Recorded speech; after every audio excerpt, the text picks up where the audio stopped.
Hello, dear friends. Happy New Year. This year promises to be very interesting. This year, a lot of events are planned, especially in the potato sector. I have planned a potato tour across Russia. This includes about 10 regions of the Russian Federation, more than 50 enterprises that are involved in potato production, seed potatoes, and processing. And with me today is the co-host, Sergei Nikolaevich Srokotov, a candidate of economic sciences, is a leading researcher at the All-Russian Institute of Agricultural Problems and Informatics, named after Nikolaevich. I said this almost without any stumbles. Hello, Sergei Nikolaevich. Great. Hello, Viktor Alexievich. Hello to our dear listeners. Sergei Nikolaevich, The program is gaining momentum, and people are starting to ask questions, requesting us to focus on certain issues related to both exports and interest, what products are being produced in other countries, potato processing overall, what the situation is. And know that last year you prepared quite a comprehensive review article for the journal Potato System. Yes, wanted to show, here's the journal Potato System, which was published in December. It contains a large, extensive article. What interesting things will be discussed in this article? Igor Alexievich, could you show the cover again so the viewers can see the title of my article? A little higher up, note that the article is titled, "The World Loves Potatoes." And it's not just the title of the article, it very well reflects the trends of recent years, especially in the period after 2020, after the COVID pandemic. In my article, both the statistics and the analysis are very well presented, showing how the export of both fresh potatoes and processed potatoes has increased, especially French fries. But this applies to almost all types of potato processing and potato flakes and potato starch. So if people want to see specific numbers in specific countries, which are the main exporters and importers of these products, this article will be useful. And the overall conclusion I think we can draw from this article is that this market is very promising. It's growing primarily due to developing countries. And here, very interesting phenomenon is discovered.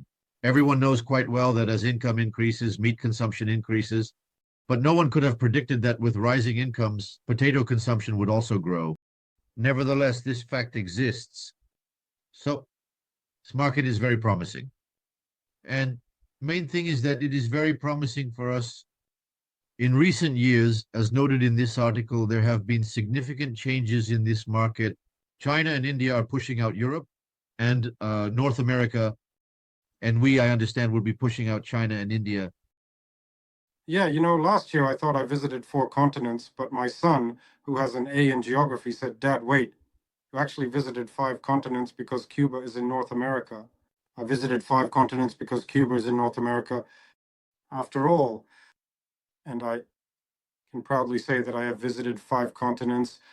And your words about that processing is actively underway in developing countries, that's confirmation. The last trip was to Egypt, where they are actively increasing potato production and working on bringing new lands into cultivation.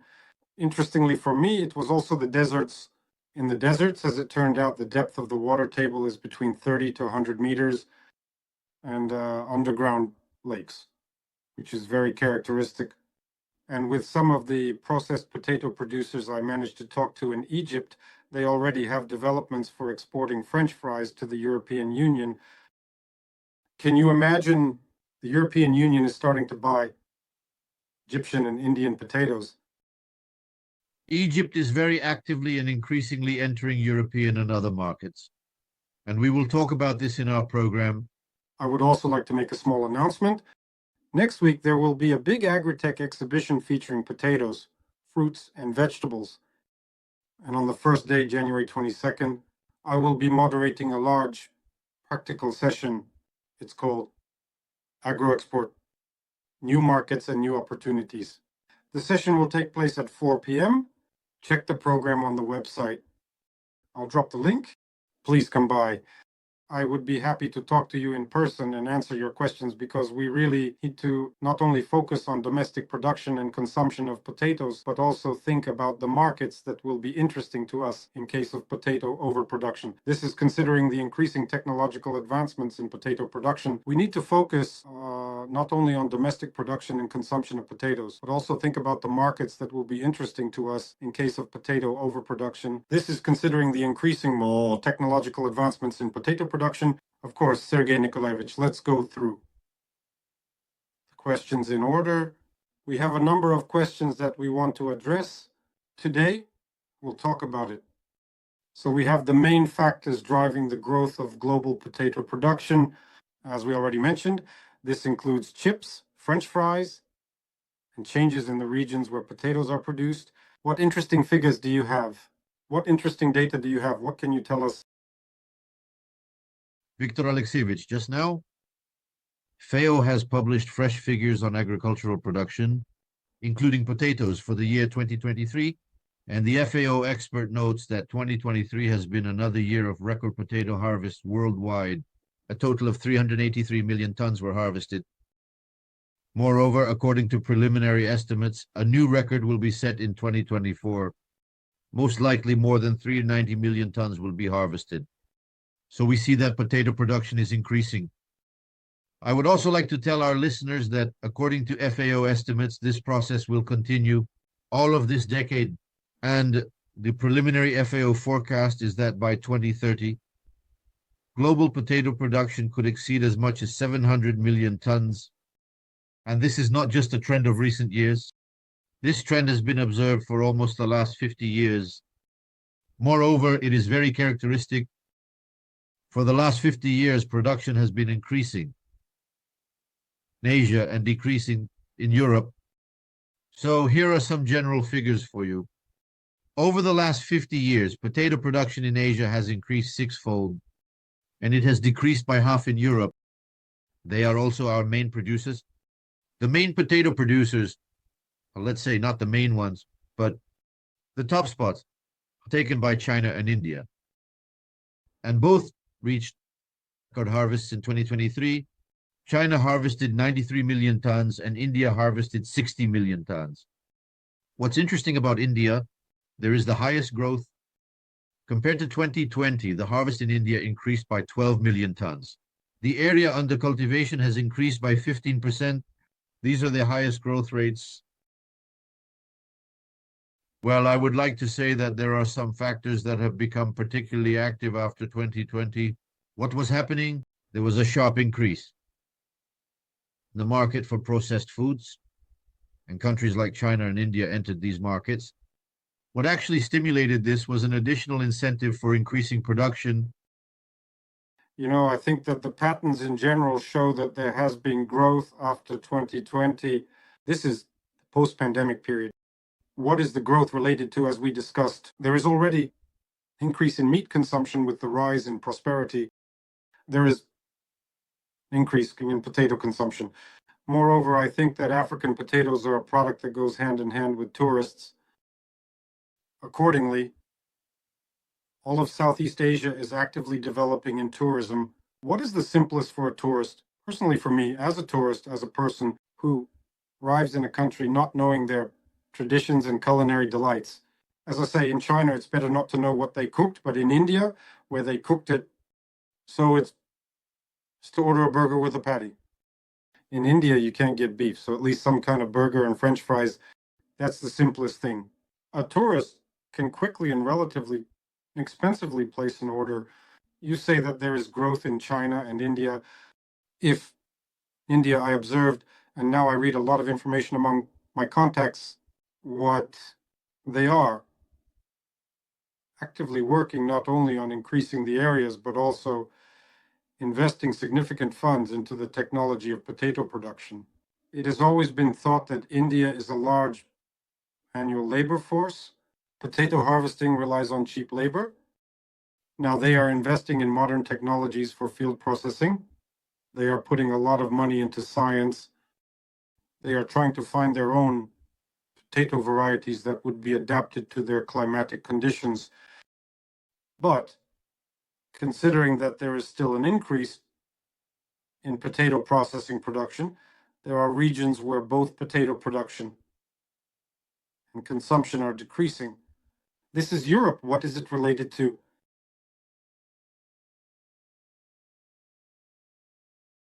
Viktor Alexeyevich, the thing is that potato production and consumption in Europe are declining. As I mentioned, this is a trend that has been ongoing for the past few decades. And this is related to the fact that, on one hand, the structure of the diet is changing, with a decrease in the share of starchy foods and an increase in the share of protein-rich foods. But potatoes are being replaced by crops that are more profitable for farmers to produce. It's being replaced by soy. It's being replaced by rapeseed. It's being replaced by wheat and corn. And this is also a process that is in a way objective. Yes. Well, since we're already talking about Europe, there's a mixed movement happening in Europe where factories are opening up. Let's stick to our own. In reports, Europe is still one of the leaders in potato production. Germany, it's not in the top 1 or top 2, but it is in the top 5 for fresh potato production and processing. What's the situation like in Germany right now? What are the trends? What are the main markets where Germany sells its potatoes and processed products? First of all, Viktor Vasilievich, I would like to point out that Germany is the #1 producer in Europe in this profile. Among the entire list, you mentioned correctly that after China, India, Ukraine, Russia, and the USA, Germany follows. This should be noted. Germany follows after China, India, Ukraine, Russia, and the USA. This should be noted. And this year in 2024, Germany has harvested a record crop of 13 million tons. Moreover, I noted that while potato production is declining overall in Europe, the leading 4 countries, Germany, Belgium, the Netherlands, Poland, and France, are experiencing an increase in potato production. There is growth in potato production, and it is primarily related to the fact that it is increasing. Potato processing is increasing, and the processing for export is also on the rise. But what's interesting is that Germany doesn't actually hold the first place in this regard. In the field of potato export and food processing, the Netherlands and Belgium are in the top positions. For example, so our listeners can understand, Belgium exports 3.5 million tons of frozen potatoes in 3. In the Netherlands, almost 2 million. So practically all of the harvest from both the Netherlands and Belgium goes for processing. So where does the fresh potato on the shelf come from? It is supplied by Germany, since Germany has the cheapest fresh potatoes. Moreover, due to the record harvest, the price of potatoes has decreased. For example, in 2023, Germany exported at a price of 290 euros per ton, and in 2024 it was already exporting at a price of 266 euros per ton. Therefore, in 2024, there is a sharp increase in the export of fresh potatoes from Germany, primarily to the Netherlands and Germany. Euros per ton. So in 2024, there is a sharp increase in the export of fresh potatoes from Germany, primarily to the Netherlands and Germany. Here are the numbers. In 2023, the export of fresh potatoes from Germany was 690,000 tons. And in 2024, it was already 890,000 tons. And the main recipients of German fresh potatoes that's the Netherlands with 365,000 tons and Belgium with 278,000 tons. Well, since we started talking about prices in Germany and in Europe in general, it's probably worth mentioning what are the prices in Europe right now. Maybe you have some data or perhaps something to predict what prices might be in the near future. The situation is quite interesting. First of all, I would like to point out that in recent years, especially after the pandemic, the price of potatoes going for processing in Europe has tripled. So that our viewers have an idea, in 2021, a ton of potatoes for processing cost 100 euros per ton, but this year the price is already 300 euros per ton. What is this related to? First of all, it's due to the increase in demand for this potato in global markets and the rise in the export of processed potatoes. What is the situation shaping up to be this year? According to experts, the situation is quite ambiguous. On one hand, there is a decrease in potato production across Europe, which in principle should contribute to the rise in prices. But as I told you, in the top 4 and 5, potato production is increasing. Additionally, it is being launched both France and Belgium. The new potato processing capacity is expected to generate demand for potatoes, especially contract demand.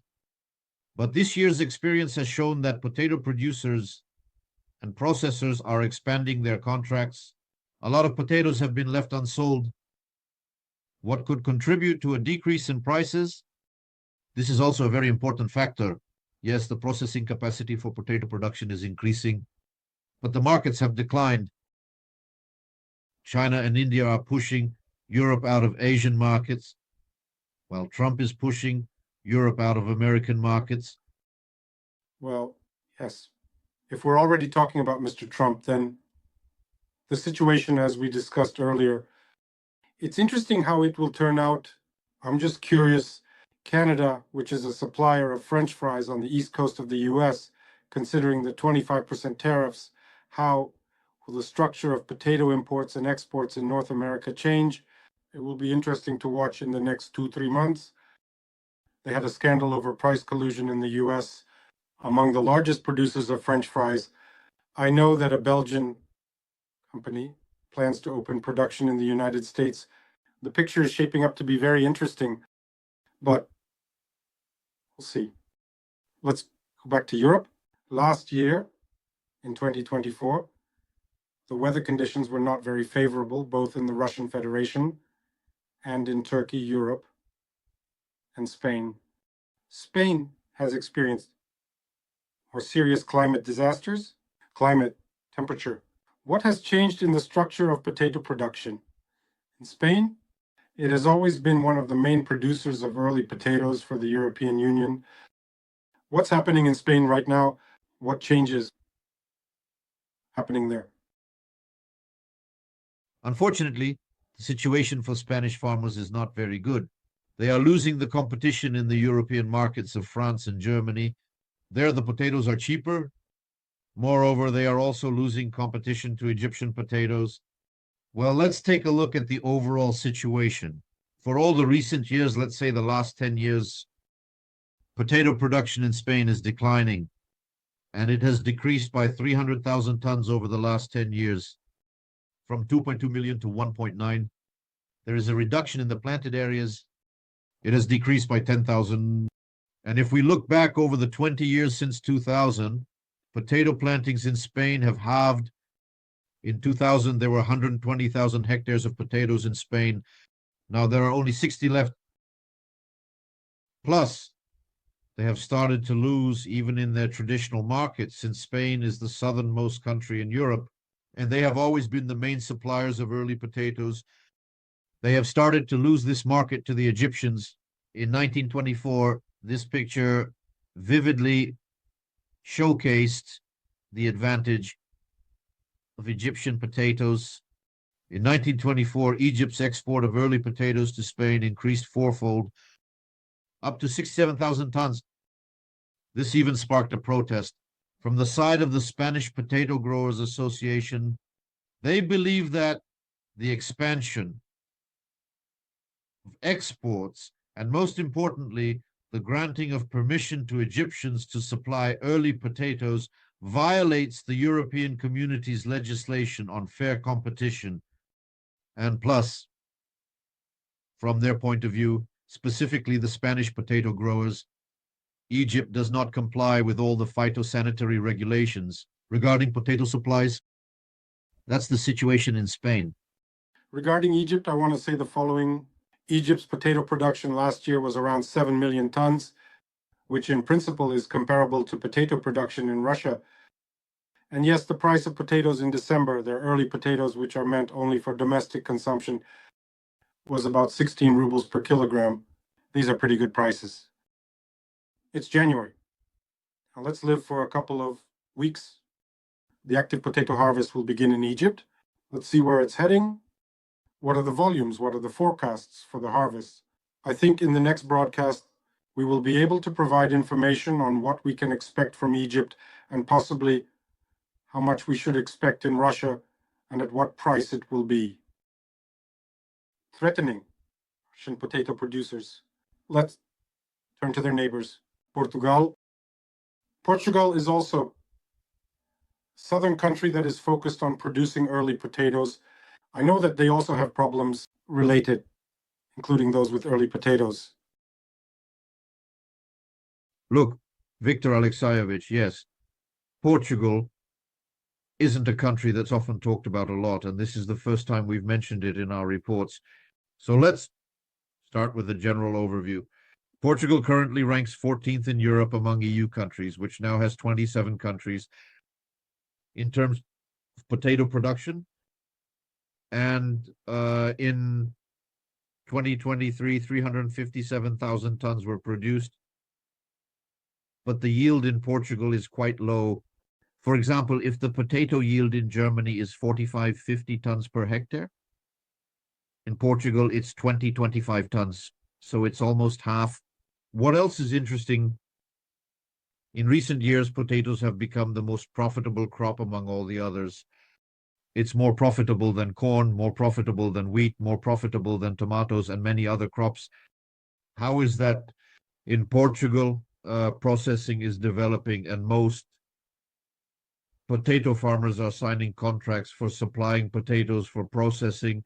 And what's most surprising is that Portugal has very high quality potatoes, and prices for it are generally higher than Europe. I told you that the average price in Europe is about 300 euros per ton for potato processing.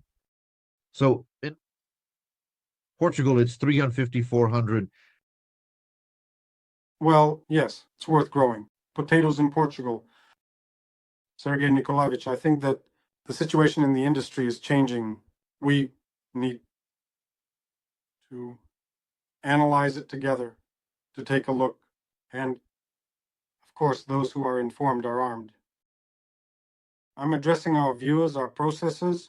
Write to us with your questions. Ask what you're interested in knowing, which regions, which areas of potato production, import, and export. Would you be interested to hear from our team, Sergei Nikolaevich, because we want to create that informational resource that will be your tool in your economic activities. Sergei Nikolaevich, what wishes do you have for our viewers this year? And what would you like to say in general about the situation in the industry? Focus on export potential and quality potato production.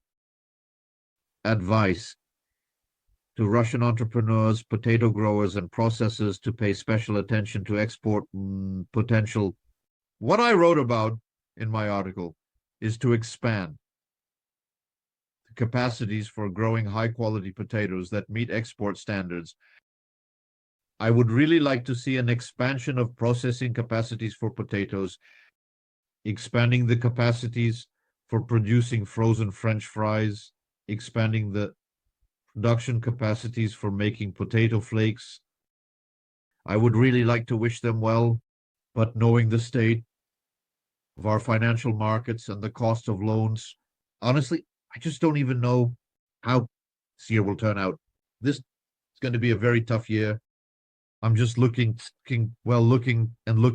as a participant in several agricultural producers' chats.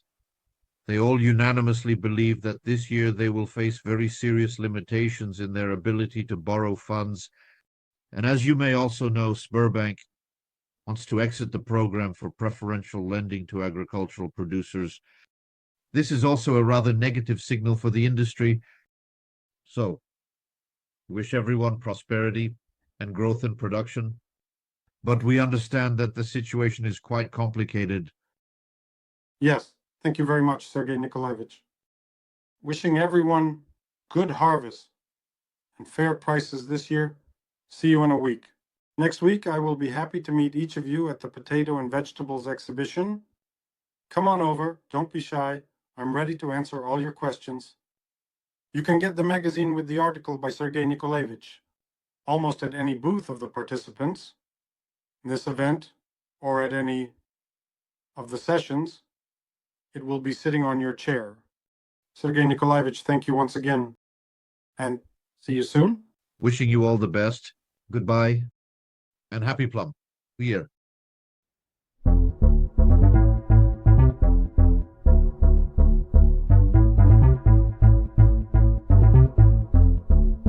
You know, yesterday I was given a very interesting idea about the need to sell Russian potatoes.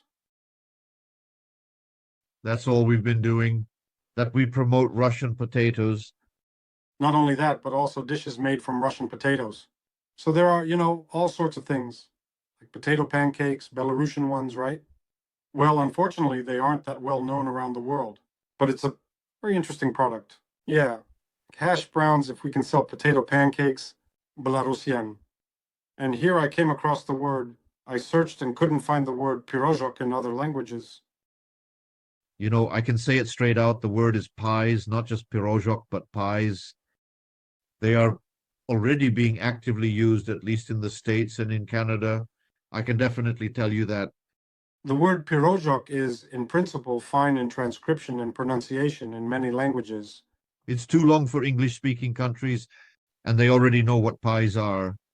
Well, my idea is, You can say small pierogies, and people will understand what that is. I think it's better Russian, pirozhok. As you say, Russian, pirozhok with potatoes. And this brand should be promoted all over the world. Why not? Absolutely. It's healthy, tasty, and nutritious food. Moreover, people in general react very well to unusual and exotic things. And here it's really good fast food. I think they can be made Russian pierogi with potatoes, with mushrooms, with white ones, because there aren't that many white mushrooms around the world.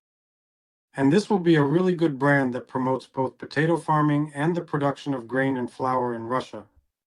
So, shall we get started? Let's do it.